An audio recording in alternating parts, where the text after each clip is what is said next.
আসসালামু আলাইকুম ভিউয়ার্স। আমি এসেছি তুহাখানা নিয়ামতিয়া আলিম মাদ্রাসা।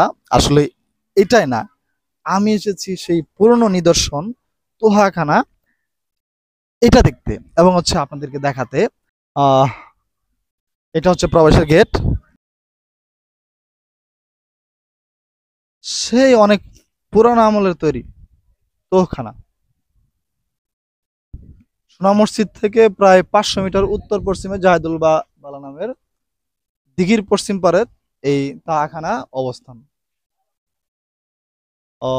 এটা সম্রাট শাহজাহানের পুত্র শাহ সুজার অবকাশ যাপন ছিল এখানে। আমরা ভিতরে দেখার চেষ্টা করব কি আছে।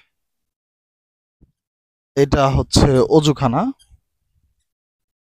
সবগুলোই সেই পুরনো ইটের তৈরি, দেখতে লুক লাইক সেই লালবাগ কেল্লার মতো। আর এদিকে আছে হচ্ছে এই যে সেই পুরনো রুম, ঠিক দেখতে এদিকে আইসো না মামু, ঠিক দেখতে সেই লালবাগ কেল্লার পরিবিবির মাজারের যে আহ রুমগুলো ছিল ঠিক ওই রকম।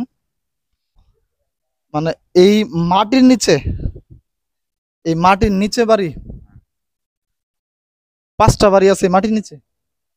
এটা তো সেই লালবাগ কেল্লার ইয়ের মতো হইলো, যে লালবাগ কেল্লার নিচ দিয়ে হচ্ছে সুড়ঙ্গ পথ আছে একটা, একদম দেখতে সেই পুরানা লালবাগ কেল্লার যে দুর্গটা, সেই লাল ইটের তৈরি বিল্ডিং এটা। এটা আসলেই আহ সম্রাট শাহজাহানের পুত্র শাহ সুজার এটা হচ্ছে অবকাশখানা ছিল, যেখানে তার অফিসিয়াল কার্যক্রমগুলো করা হতো। এখানে বলা আছে যেটা অত্র মাজার শরীফে জুতা স্যান্ডেল বা মহিলাদের ব্যাপার দেওয়া প্রবেশ নিষেধ। অর্থাৎ এটা একটা মাজার।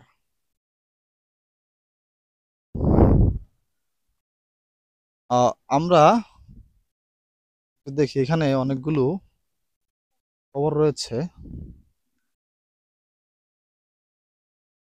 এখানে ফুল তোলা নিষেধ। এই যে আমরা অনেকেই শুনেছি যে এখানে নাকি একটি জীবন্ত পাথর রয়েছে। এই যে যারা দেখতে পারতেছেন, এই যে সোজা একটা পাথর দাঁড়িয়ে আছে, এটাই নাকি সেই জীবন্ত পাথর। আমরা একটু জানার চেষ্টা করব, দেখি এখানে যারা কাজ করে তাদের কাছ থেকে। আসসালামু আলাইকুম, একটু কথা বলতে চাচ্ছিলাম। এই যে এখানে আমরা অনেকেই শুনছি যে ওই পাথরটা নাকি হচ্ছে জীবন্ত পাথর, অনেকেই বলে।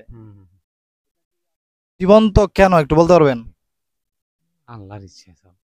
আসলে মানে মানে মানুষ বুঝে বুঝে কিভাবে, বা আপনারা বুঝেন কিভাবে যেটা জীবন্ত পাথর? শুক্রবারের দিন বাড়ে আর তারপরে কমে। এক শুক্রবারে বাড়ে, এক শুক্রবার কমে। কতটুক বাড়ে কতটুক কমে যায়?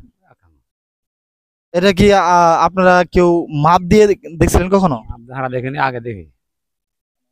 আপনাদের আগের যারা ছিল তারা দেখেছে, আর আপনারা কি কখনো এটা মাপ দেওয়ার চেষ্টা করেন নাই? না, শুনছি, এটাই শোনাটাই সঠিক মনে করছি না। তা তো অবশ্যই। আর এই যে পাশে যে আর বাকিগুলো আছে, এটা কি হাত দিয়ে টাচ করা যায় ভিতরে? যে হ্যাঁ, লড়াই যাবে, সমস্যা নাই। আমরা যেতে পারবো? জুতা খুলে ঢুকতে হবে তাই তো, ওই সামনে দিয়ে? আচ্ছা, আমরা একটু দেখবো সেই জীবন্ত পাথর, যে পাথরটা এক শুক্রবারে বৃদ্ধি পায়, মামু আসো, আরেক শুক্রবারে হ্রাস পায়। একটা পাথর কখন জীবন্ত হতে পারে? যখন সে মানে আল্লাহর কুদরতে বড় হয় আবার ছোট হয়। এই যে আমরা দেখবো অন্যান্য পাথরগুলো যারা আছে, যেগুলো আছে, মামু ই করো, আহ, জুতাগুলো, হ্যাঁ, এই যে অন্যান্য পাথরগুলো যেগুলো আছে, এই যে পাথরটা দেখতেছি, এই পাথরটা ওনারা বলতেছে মৃত মৃত পাথর, না মৃত পাথর এটা। আর এইদিকে একটা পাথর আছে, এই পাথরটাও মৃত পাথর। কিন্তু এই যে পাথরটা এই কবরের পাশে, এই পাথরটাই নাকি হচ্ছে জীবন্ত পাথর, যে পাথরটা প্রত্যেক শুক্রবারে, বসবা, বসো, যে পাথরটা প্রত্যেক শুক্রবারে 1 আঙ্গুল করে বেড়ে যায়, আবার 1 আঙ্গুল করে কমে যায়। আর এই যে পাশে পুকুর, এই পুকুরটায় অনেকে বলে যে এখানে নাকি মানত করলে আল্লাহ তাআলা সেই আশাটা পূরণ করে দেয়। জানি না, বাকিটা আল্লাহর ইচ্ছা। আমরা দেখি একটু মাজারের ভিতরে দেখানোর চেষ্টা করব।